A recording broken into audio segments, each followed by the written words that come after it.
present. As the night goes on, Roman finds himself increasingly hating the distance between him and Virgil.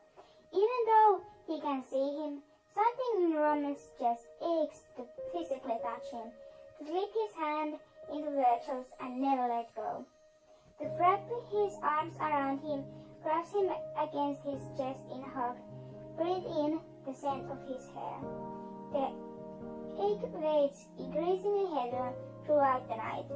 When Virgil gently presses his arm against Roman's at the snack table, he swallows down the urge to lean in the touch. Virgil seems patient. Roman, on the other hand, their mutual friend, Raymond, lights up to Virgil and pulls him into the Cupid Shuffle. The line dance were about the most dancing Virgil generally would do, as it was easy to blend into the crowd and the steps were already decided for you.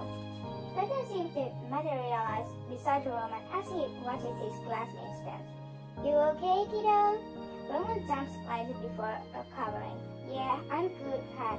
Patton follows his gaze to Virgil. Can't say I accept that Virgil to be doing more dancing than you, Ro. Roman cracks and takes a sip of water. If he's being honest, there's only one person he really wants to dance with tonight, and he can. He looks gazes with Patton, who seems to soften with understanding. He gives Roman a sympathetic smile and grabs a cookie at the table beside him. Try to have fun tonight, okay? Patton asks.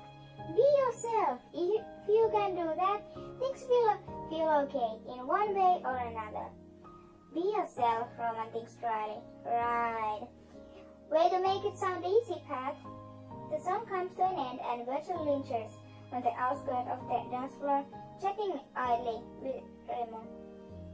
Roman watches him, love swelling in his chest, even as it tightens with repeating knowledge that all he wants to do is dance with that amazing, incredibly handsome boy right there, and he can.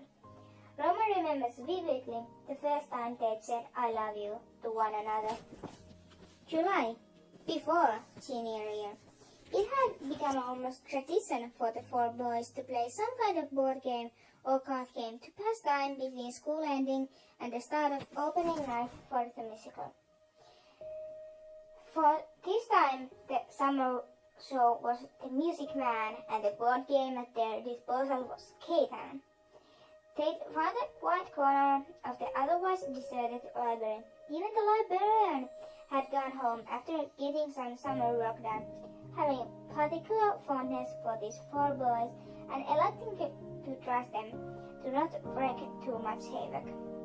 Roman gasped dramatically as Virgil and Logan exchanged resource cards. You are trading with Logan? He demands. Virgil raises an eyebrow. What? He has sheep and I need sheep.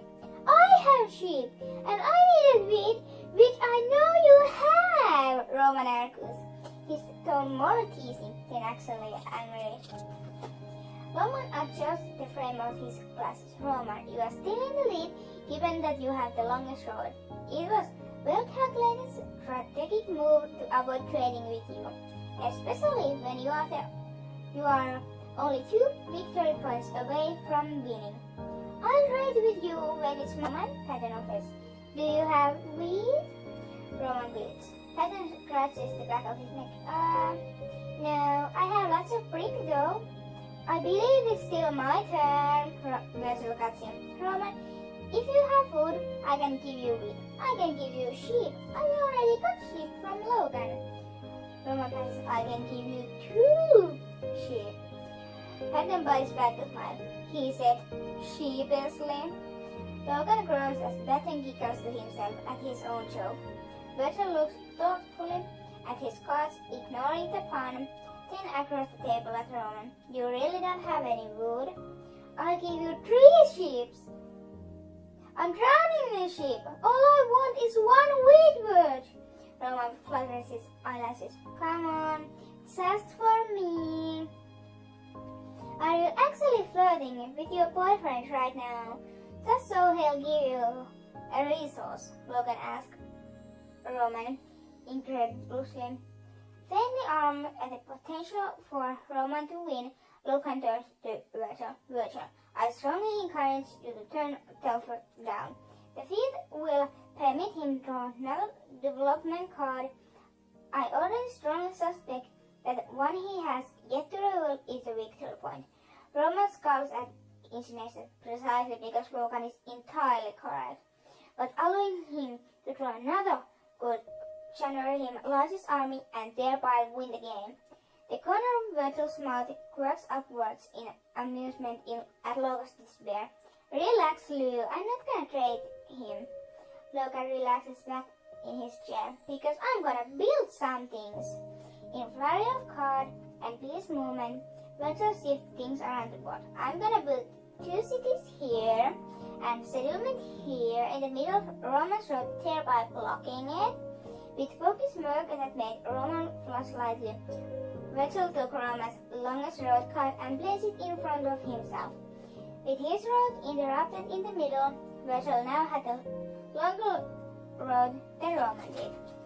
And he has 2 more victory points. Virgil continues flicking up his own unrevealed development cards. So that's 10, right? Logan's mouth moved silently as he counted up, then sacks in his chair in defeat. Yes, Virgil wins. This betrayal will not stand, my dark and stormy night, Roman announced dramatically and teasingly.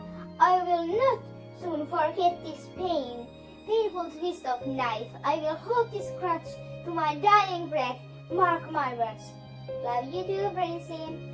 Virgil quicks dryly, and then Roman swears the entire world stops for a moment.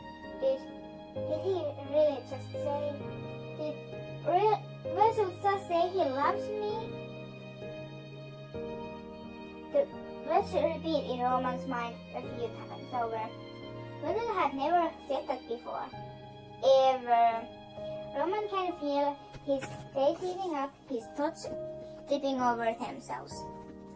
Virgil's face flames red under Roman's watch stare, and he averts his gaze, busying himself by sorting the remaining cards and stacking them into the box.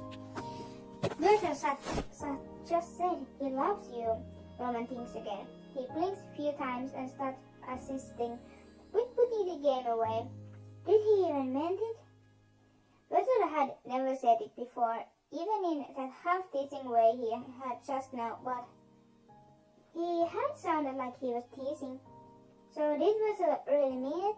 Roman had been wanting to say it to Virgil for a while now, but he had been afraid that doing so would make Virgil feel pressure to say or feel something he didn't. Roman didn't want to make him feel uncomfortable. But still, Virgil just said he loves you. Is that a sign? Roman doesn't know. He can't quite help the lighter feeling in his chest, the aching desire to say it back. Patton glares at his phone just as Logan slides on top of the box. His eyes widen suddenly. Oh, yikes, kiddos. I'm late for the production crew meeting. I gotta run. He jumps out of his seat, kissing Logan's cheek before running out of the library. Logan stands and walks away to put game away. Roman looks at Virgil, feeling his heart sink a little when Virgil still doesn't look up. Virgil? He asked softly. I do, you know, Virgil says suddenly, glancing up to meet his gaze. There's something wild and wonderful in them. Love you. Roman gives him soft, delirious happy smile. I love you too, Virgil.